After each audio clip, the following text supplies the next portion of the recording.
Hello, Marcus Guiliano here, your host of In the Weeds. In the Weeds, a restaurant business podcast that I've been doing since about 2019, late 2019. Usually I interview guests. Sometimes I go on my own like this and just drop some knowledge. So this is episode number 23, What Makes a Great Restaurant Manager. So all of us have seen the Food Network. We've seen people like Gordon Ramsay on on TV yelling and screaming and shutting restaurants down. And in reality, is that what's happening? So I myself have been a manager since I was 24 years old. I was brought up into a country club and immediately had almost 30 people under me at the age of 24. It was a bit young for that. I learned a lot about that. I've owned my own restaurant since 2003, managed my own restaurant. I'm not at the point where I have a large enough restaurant to hire a full-time manager. I have key employees that do certain things in my establishment, and I think a lot of restaurants fall under this category where they're not large enough to have the revenue to all of a sudden create a full-time $60,000 a year management position. So what we do is we take people that are great employees. We give them a little bit more responsibility. We might call them managers and refer to them as managers. But in a sense, they're the ones who, can help with the drawer, help do other tasks, help in the office do things, help write a wine list, help select wines, helps train staff, things like that. And all of a sudden, when it comes to these people leaving the restaurant, you have another restaurant saying, oh, I hired the manager at Bistro XYZ. They've been there for 15 years, and they've been the manager at restaurant at Bistro XYZ. In reality, they were sort of just helping facilitate a couple of the duties, and they weren't a full onboard manager, but they had the title manager. So the next restaurant that recruits them thinks, oh my gosh, this is this great restaurant, and I've got the manager to come save my restaurant. And the contrary happens. You get this person in who really doesn't know much beyond the few extra tasks that they were given. So I want to talk today about the 10 things that I think that every manager should have, qualifications, characteristics, things you should look for in a manager. And there's a lot of larger restaurants that are hiring managers that are paying the $60,000+ for a manager, that are hiring these sort of makeshift managers from other restaurants that when they come in, and these larger restaurants, some of them don't know themselves what really is a manager should be doing or what to look for. They just know, hey, I've hired this manager, and why aren't things really working that well for me? So I rounded up the 10 things that I feel every manager, every legitimate general manager of a restaurant management position should have. So first of all, number one is experience in all positions of a restaurant, right? The restaurant is a situation where cross-training is crucial and a must. And if you're hiring a manager, how can a manager walk into a kitchen and tell a kitchen to do a better job, to give them critique, to help them improve if they don't have zero kitchen experience themselves?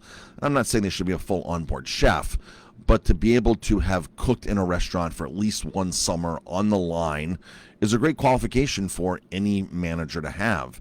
To be able to have been a bartender themselves, to be able to have obviously waited on tables themselves is a huge key factor. But to be able to, jump in and help out anytime. I worked at one place where, I'll mention a couple of different places. So I worked at one country club, my very first country club, and my sous chef was later promoted to the dining room manager and then to the food and beverage director.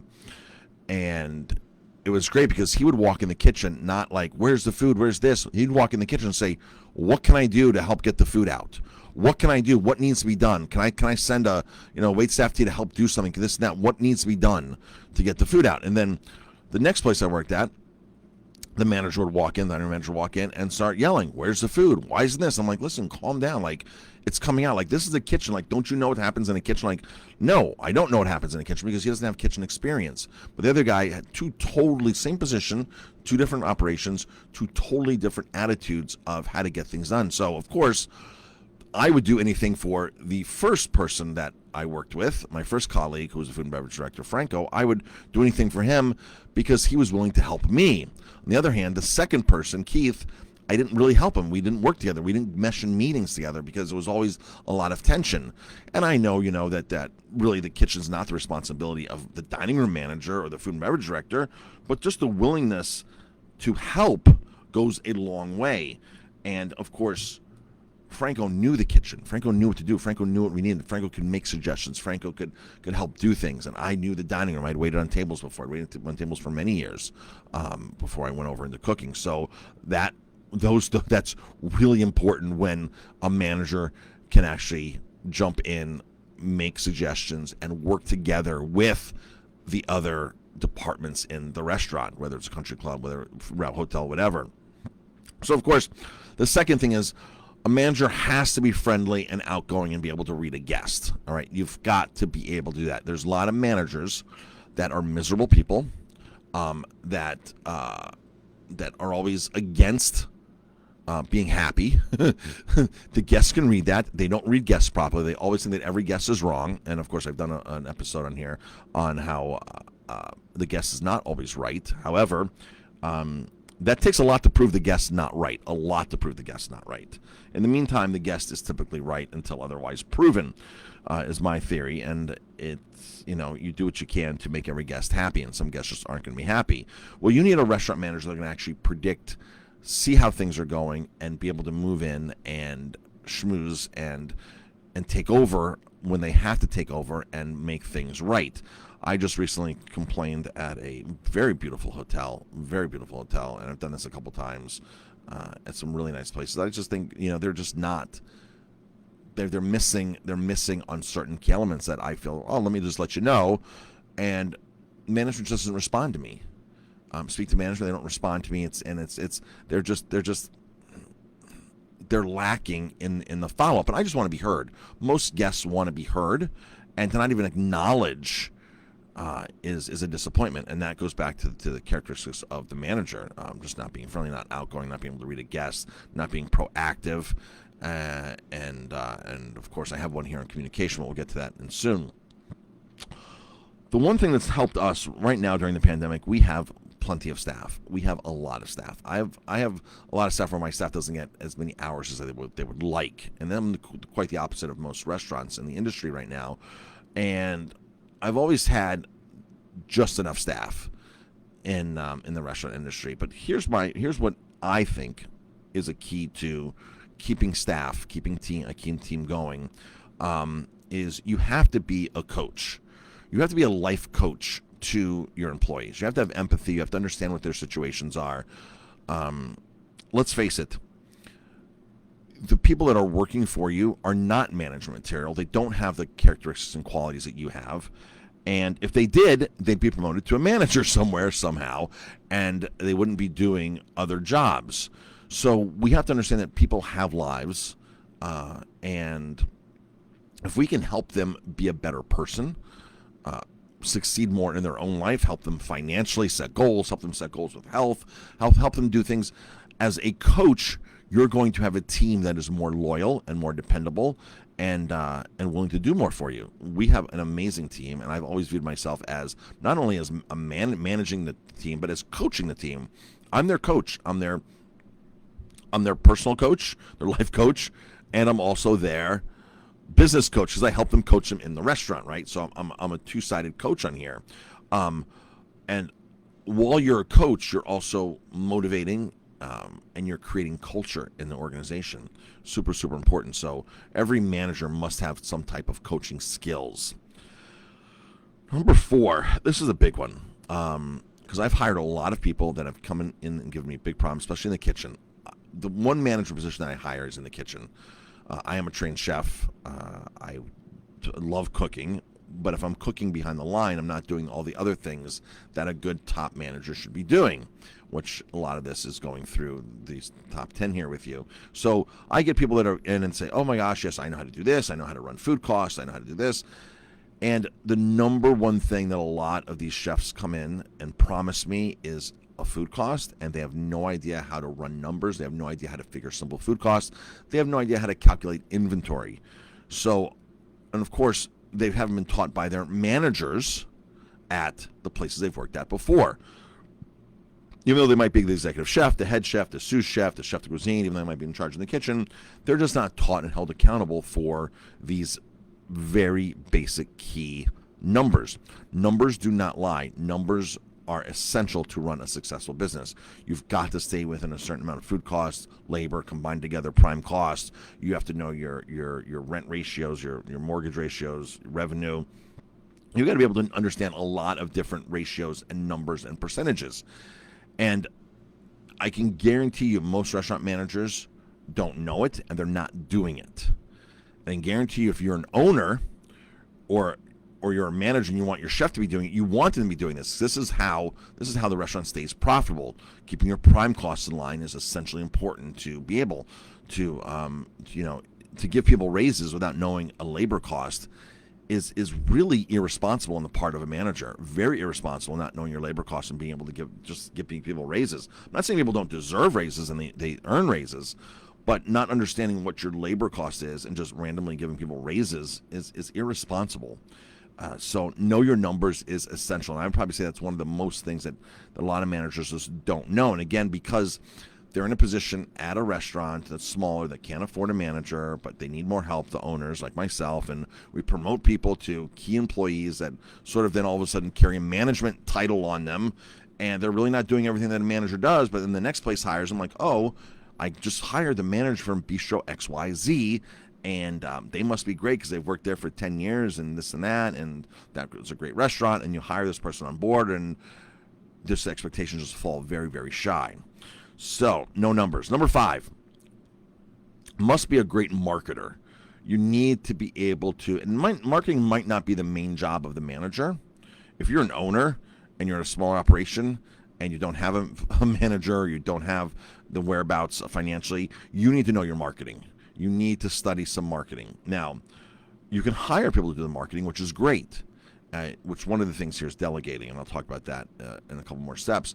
So you can actually hire a company out to do your marketing, which is fantastic. But if you don't know marketing, you're going to get ripped off. I see a lot of people spend big bucks on marketing, everything from municipalities, including my local municipality here that has this amazing high-dollar program to build and market and brand. I see restaurants that do this, and they're lacking some very basic elements of marketing, building the database, looking at the metrics, doing a Facebook pixel, retargeting ads, what happens with the call to actions, follow-ups, email marketing. There's so many things that are just totally lost in the shuffle, and you think you're paying somebody to do your marketing, and really essentially just paying them to place an ad for you. And that ad is just an ad awareness ad, which is just, hey, we exist out there. And I've often talked many times in a lot of our especially on my online academy for restaurants, there's 3 types of clients.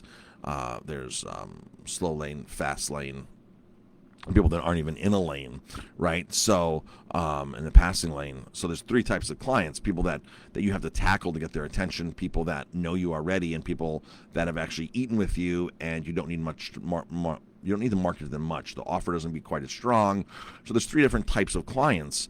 And if your marketing director, your marketing manager, if you're a manager doing marketing, you're not segregating 3 different messages, you're really spending too much money on acquiring a new guest, because you don't have to acquire new guests if they're already a guest. You spend less, you do less, you offer less for the people that are in that super fast lane where you just have to open the door and they'll walk in. An email reminder that you're open, existing, that you have soft shell grabs in the menu is enough. It's different than tackling somebody and getting their attention for the first time. But back to marketing, they have to know marketing or be able to understand that they're not getting ripped off from somebody who's doing their marketing. And a lot of people say, oh, I've hired, and folks, social media is marketing. They'll say, oh, I hired so-and-so, Sarah or Johnny. They're in college. They're great with social media. And they do all of our posting on social media. And you look at it, and all the social media leads to nowhere. There's no database. There's no call to action.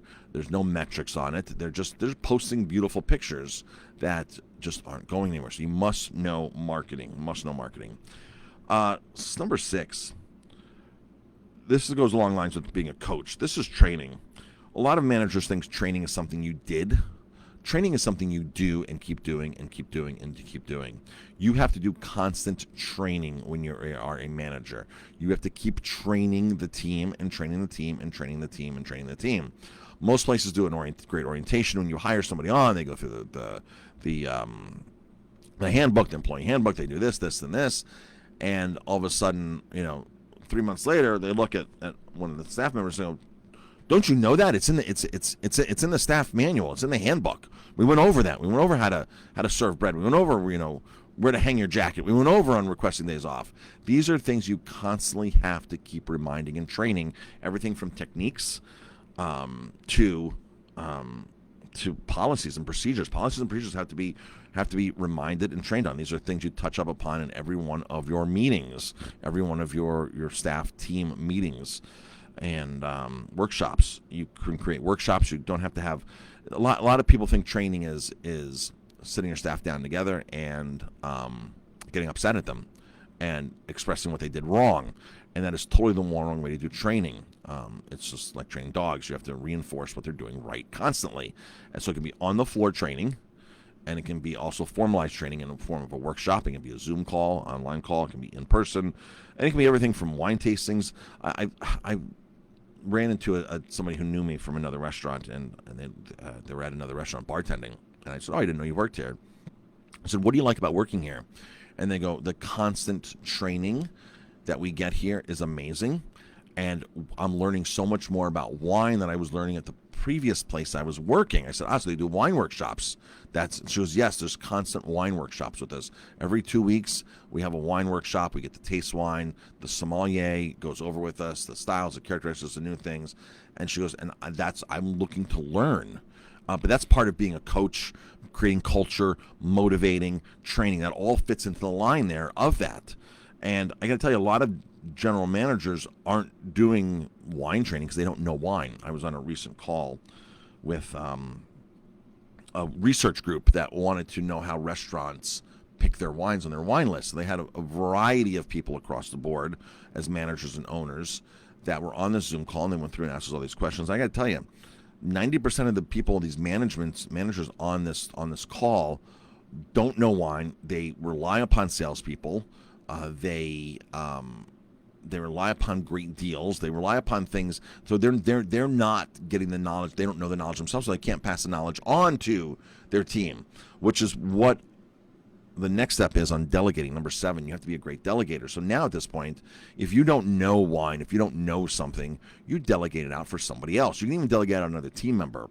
So you can say, "Oh my gosh, John, our rock star server, he sells the most desserts. Let's have John talk about how he upsells desserts to the whole team and delegate that out to John." And John's going to feel great because now John has a little bit of authority and clout, and as the expert on this. Or you can go to your wine rep and say, "Okay, we're bringing in these new wines. I'd like you to bring these wines in and sample, and we'll do a staff training, a team meeting, a team workshop on the new wines for the spring." The new vodka, the new bourbon, whatever, and delegate out to them to have them come in and simply do that for you. So, and delegate is key because as a general manager, especially as owners, we carry so many hats, and we couldn't get everything done if we didn't delegate. And part of the issue is the team doesn't really know what our job description is. So we go over their job description when we hire them, but we never go over our job description. And our job description is, I tell my team, is my job description is make sure your paycheck keeps coming. And the more you do your job, the less I have to do your job, which means the more I can get your paycheck coming to you, because the more I can market, the more I can balance numbers, the more I can do other things that rely on the financial side to actually making sure you get your paycheck. So my job is to make sure your paycheck is done. It gets done to you, and I've never missed a paycheck in 18 years, and I explain that to them. You keep doing your job, I'll keep doing my job. Because sometimes they'll look at me like, "Oh, the manager's not working, or the owner's not working. What do they do?"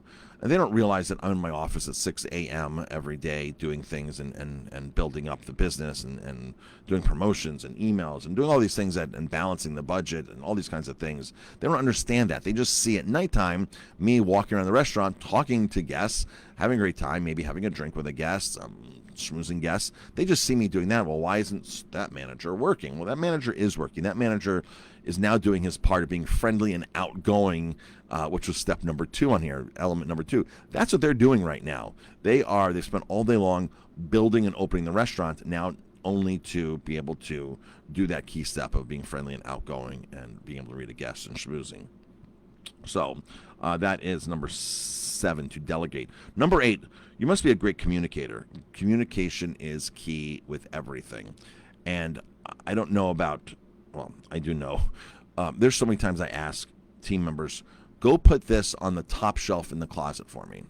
And then 2 days later, I'm looking for the extension cord that's supposed to be on the top shelf of the closet.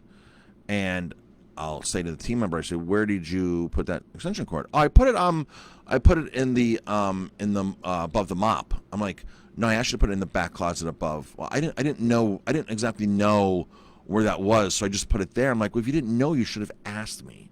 So as a manager, you have to assume that you must communicate better with people. Things must be organized. Organization's key. So, if your coolers are labeled, if you have 3 walk-in coolers or 3 reach-in freezers or 2 flip-up freezers, label them. Label them number 1 and number 2. And say, go please put this in freezer number 2 for me. And come back to me after you've done it to let me know that it's in freezer number 2 and where exactly it's at there. So communicating not only goes more than verbal. Communicating goes through, obviously, through written, through virtual, and communicating is everything along the whole way here. Doing your coaching with your team members, doing your training with the team members.